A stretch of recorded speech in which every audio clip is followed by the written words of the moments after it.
Sir first and foremost I am sick and tired of this bloody excuse कि यार Pakistan actor terrorist नहीं है, Pakistan actor terrorist नहीं है। यार किसने बोला है कि वो टेररिस्ट है? और एक चीज मैं आपको ये भी क्लियर कर दूं कि अगर इंडिया इन लोगों को टेररिस्ट मानता ना सर, तो इन लोगों को इंडिया वापस जाने नहीं बोलता, हमारे जवान उनको वहीं ठोक देते।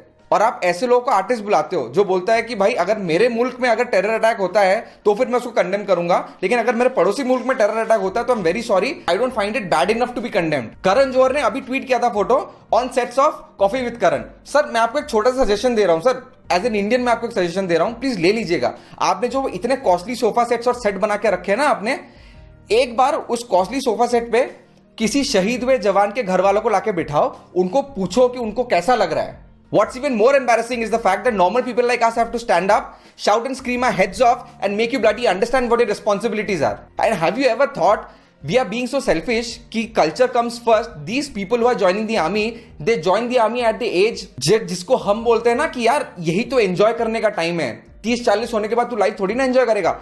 These people are giving this enjoy करने वाला time to the country sir. इन लोग यही टाइम अपने कंट्री को दे रहे हैं, जिस टाइम में आप अपने बेटे और बेटियों को लॉन्च करते हो ना मूवी में, क्योंकि सर यही टाइम है, उनको पब्लिक अप्रिशिएट करेगी, यही टाइम उन लोग देते हैं बॉर्डर पे, ठीक है।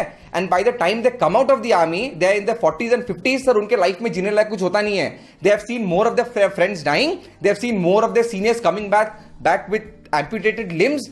और आजकल ये सू बहुत करते हैं ना हम लोग, अभी यार मुझे तो एकदम मैं सदमे में चला गया हूं, I am having this traumatic experiences, तो भाई मैंने उसको 10 लाख का सू कर दिया।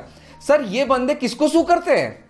हाँ, उनके दोस्त मरते हैं, उनके सामने मरते हैं, किसी को गोली लगती है उनके सामने लगती है, and they keep this in their heads for the rest of the life till the day they die.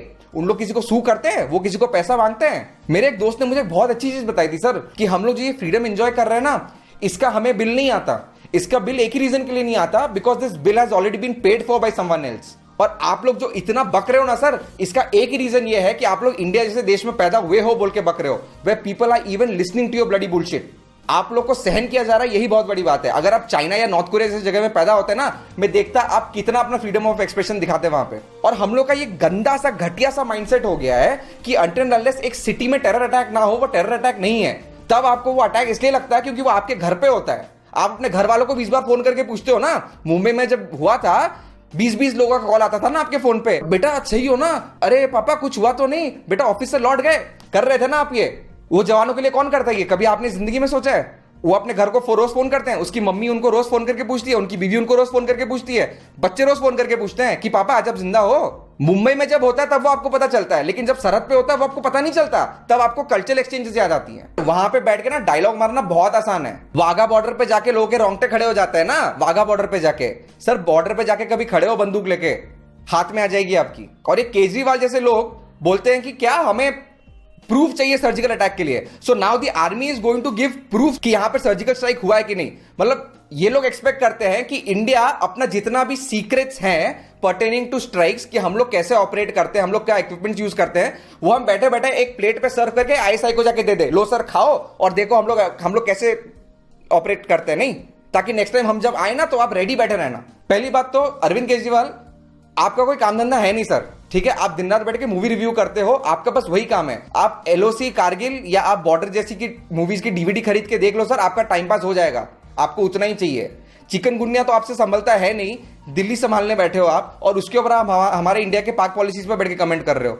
And mister Om Puri sir, with all due respect, आपने जो बोला ना कि 24 साल के लड़के को किसने बोला था ज्वाइन करने के लिए, सर कारगिल के वक्त अगर हमारे जवान यही बोलते ना कि भाई कारगिल में हम क्यों लड़े देश के लोगों के लिए, आप देश के लोगों को बोलो आके बॉर्डर पे खड़े होने के लिए, तब अच्छा लगता सर आपको। सर खराब ये बात लगता है कि just because of a personal prejudice या personal favouritism for a particular actor we are ready to go against a nation.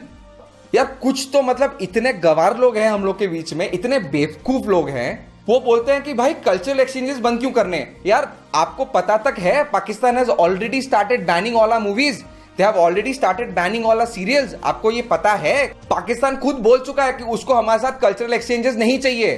तो किस चीज पे आप उतना उछल रहे हो कि आपको कल्चरल एक्सचेंज करना है? बहुत से लोग सर ये बोल रहे हैं यार ये तो एकदम हिंदू मेंटालिटी है। सर इसमें क्या हिंदू मेंटालिटी है? आप मुझे चीज समझाओ ना, इसमें क्या हिंदू मेंटालिटी है? हाँ, हमारे सरहद पे जो जवान है उसमें मुसलमान जवान नहीं है, उसमें सिख नहीं है, उसमें क्रिश्चियंस नहीं है। हमारे जवान जो है सिर्फ मतलब हमारे आर्मी में सिर्फ हिंदू भरे पड़े हुए हैं। हाँ, ये अटैक्स में मुस्लिम सोल्जर्स मरते ही नहीं है सर। अगर आपकी ऐसी सोच है ना तो सर आप ये सोचो कि एक्सट्रीमिस्ट व्यूज किसके हैं, आपके हैं कि हमारे हैं। और ये सब जो एक्टर्स और प्रोड्यूसर्स हैं ना, जो रास्ते पे निकल जाते हैं स्वच्छ भारत अभियान के लिए, सर एक चीज बता रहा हूं आपको, प्लीज कान खोल के सुन लो कि आपके दिमाग में जो गंदगी है ना सर, दिमाग और दिल में जो गंदगी है, आप पहले उसको हटाओ। देश की गंदगी सर बाद में साफ हो जाएगी, पहले आप यहां से वो गंदगी हटाओ, फिर आप आके हमसे बात करो, कुछ काम होगा। करण जौहर को Nepali actors, Sri Lankan actors, Bangladeshi actors, Afghani actors, Bhutani actors, Myanmar के एक्टर्स, मतलब उनको ये सब एक्टर्स की तो परवाह ही नहीं है। उनको सिर्फ पाकिस्तान से ही दोस्ती बढ़ाना है। क्यों सर, नेपाल से आपको दोस्ती नहीं बढ़ानी, श्रीलंका के साथ आपको दोस्ती नहीं बढ़ानी, लेकिन आप दोस्ती बढ़ाओगे कैसे? पैसा तो पाकिस्तान से आता है ना। अगर आप 200 करोड़ की मूवी बनाते हो और अगर वो मूवी पाकिस्तान में रिलीज हो जाए तो उससे आपको 30 से 40 करोड़ ज्यादा मिल जाता है। आप लोगों के लिए बॉक्स ऑफिस कलेक्शन से ज्यादा कुछ भी मैटर नहीं करता है।